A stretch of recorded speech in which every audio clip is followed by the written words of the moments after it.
Welcome to my channel Mintage Mysteries, where every coin has a hidden story. If you love discovering hidden treasures and uncovering coin secrets, you're in the right place.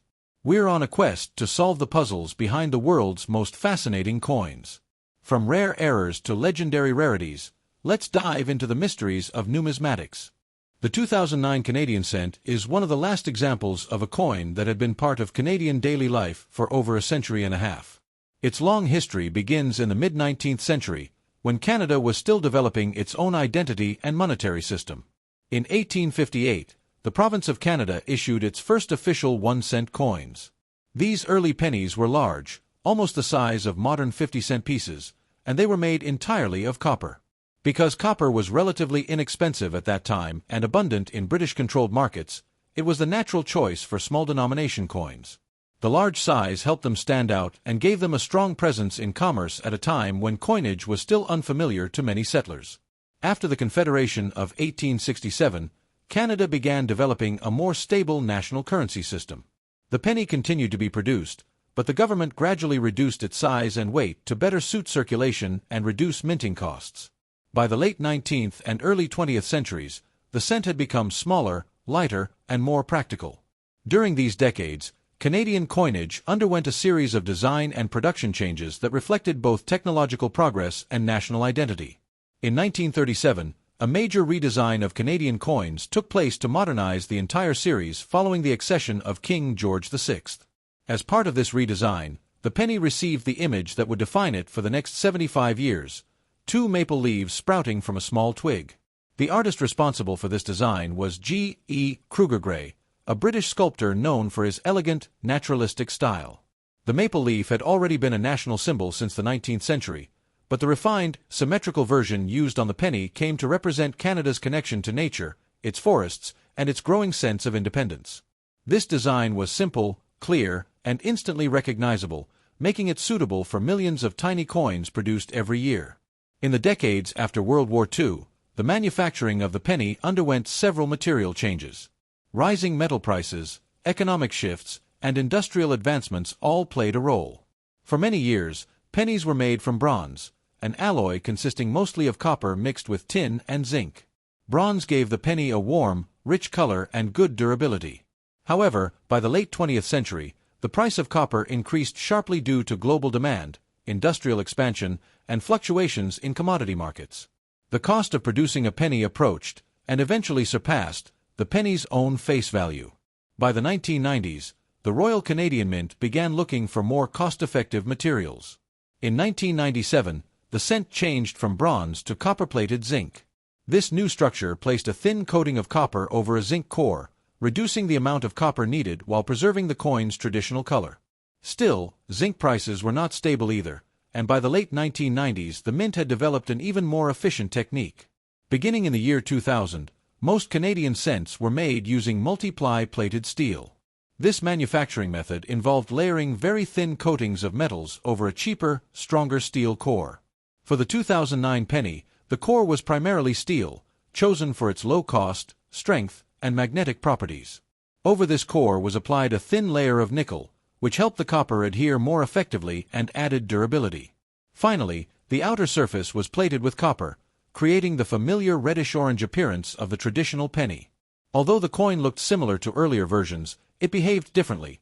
Because of its steel core, the 2009 cent is attracted to magnets, something earlier bronze cents never were. Despite these innovations, producing a penny still cost more than 1 cent, contributing to the government's eventual decision to eliminate the coin. The front of the 2009 Canadian cent features a portrait of Queen Elizabeth II. This portrait, introduced in 2003, was created by Canadian artist Susanna Blunt. Unlike the earlier portrayals by artists such as Arnold McKim or Dora de Pettery Hunt, Blunt's design shows the Queen without a crown, reflecting a more modern and less formal vision of the monarchy. The expression is calm and dignified, with subtle detail in the hair and facial features. This portrait appears on all Canadian coins produced from 2003 onward during the Queen's reign. Surrounding the portrait are inscriptions identifying her name and her title as Queen, written in Latin. The clean layout of the front side reflects a modern approach to coin design, mirroring Canada's move towards simpler, more contemporary styles in many public symbols. The back of the 2009 penny displays the classic maple leaf twig introduced in 1937.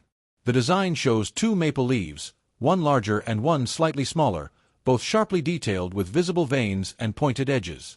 These leaves attach to a short branch, creating a natural, balanced composition that can be easily recognized even at a small scale.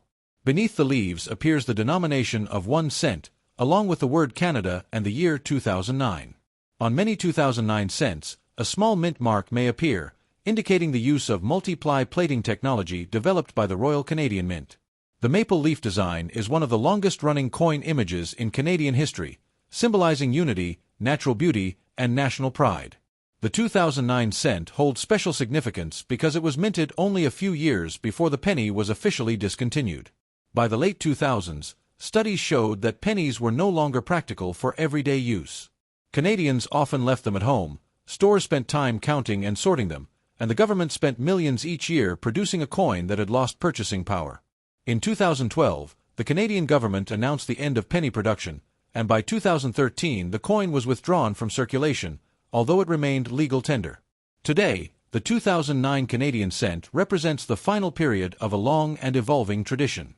It captures the history of Canada's economic development, the technological advancements of the Royal Canadian Mint, and the national symbols that shaped Canadian identity. Although small and often overlooked, the 2009 penny carries more than a century of history within its copper-colored surface, telling the story of a country that grew, modernized, and eventually said goodbye to one of its most familiar coins. The 2009 Canadian cent is often the subject of curiosity among collectors because it was minted only a few years before Canada discontinued the penny entirely. Although the regular 2009 cent is not truly rare and was produced in very large quantities, its value depends on specific conditions, variations, and collector demand. To understand why some 2009 pennies can sell for more than face value, it is important to look at striking quality, minting errors, preservation, and production context. Despite circulating in everyday transactions across the country, most 2009 pennies were produced in the millions, making the typical example very common. However, collectors do not value all coins equally. They focus on individual pieces that stand out because of their condition or the circumstances under which they were made. One of the main reasons certain 2009 cents gain value is their exceptional preservation. A coin that has never been circulated, that shows no signs of wear, scratches, or discoloration, and that still carries its original mint luster is considered far more desirable than a worn piece. These uncirculated coins are often found in mint sets, special collector packaging, or large sealed bankrolls that were never opened. When a 2009 penny remains in pristine condition, it may sell for several dollars instead of a single cent, especially if graded by a professional coin certification company. Another source of value comes from minting errors, which occur when something goes wrong during the production process. Although the Royal Canadian Mint is known for its high level of precision, mistakes occasionally happen. Some 2009 pennies have been found with misaligned strikes, doubled images on the date or lettering, uneven thickness, clipped edges, or die cracks that produce raised lines or distortions on the design.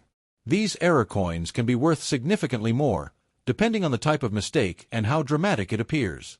Minor errors might raise the value only slightly, but major errors, such as a double strike or an off-center strike where the design is noticeably shifted, can make the coin highly collectible and potentially worth tens of dollars or more.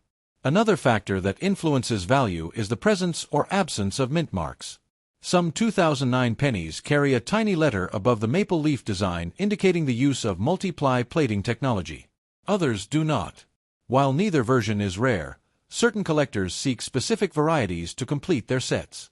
When combined with high-grade condition or unusual characteristics, these varieties can sell for more than face value.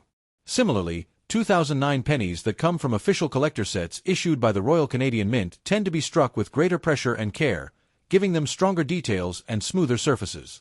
These specially struck examples often appear in proof-like or brilliant uncirculated formats and are valued higher than coins pulled from circulation. Another reason the 2009 cent attracts attention is its historical position. Because the penny was discontinued only a few years later, in 2012, some collectors assumed that the last few years of production would automatically become valuable. Although the regular 2009 cent remains common, Interest increased after the withdrawal of the penny from circulation, and people began saving large numbers of them. Over time, the number of uncirculated pieces remaining in original mint condition may slowly decrease, causing the best surviving examples to rise modestly in value. However, this increase is gradual and depends heavily on the condition of the coin. For the average collector or someone sorting through pocket change, a 2009 penny will usually be worth only a small amount unless it has something unusual about it. Its potential value increases dramatically when the coin is in exceptional condition, displays a minting error, or comes from a specially packaged collector set. In these cases, the coin can attract interest from specialists who appreciate the technical and artistic details of Canadian currency. A regular circulated 2009 penny may still hold sentimental value as one of the last generations of the coin, but the pieces that command higher prices are those that are pristine, unusual, or tied to unique production circumstances. The 2009 Canadian cent therefore occupies an interesting position in Canadian numismatics. It is not rare in the traditional sense, since millions were produced, but individual examples can be worth more due to their physical state, unique characteristics, and their connection to the final years of the penny. Its value comes not from scarcity alone, but from the combination of history, condition, craftsmanship, and collector interest. As time passes and the penny becomes an increasingly distant memory in Canada, high-quality examples of the 2009 cent may become even more attractive to collectors, serving as a final reminder of a familiar coin that once touched nearly every Canadian's daily life. If you enjoyed today's exploration, make sure to hit that like button, subscribe for more coin discoveries, and share this video with fellow collectors. And as always, keep searching for those hidden treasures in your change. You never know when you might stumble upon the next big mystery.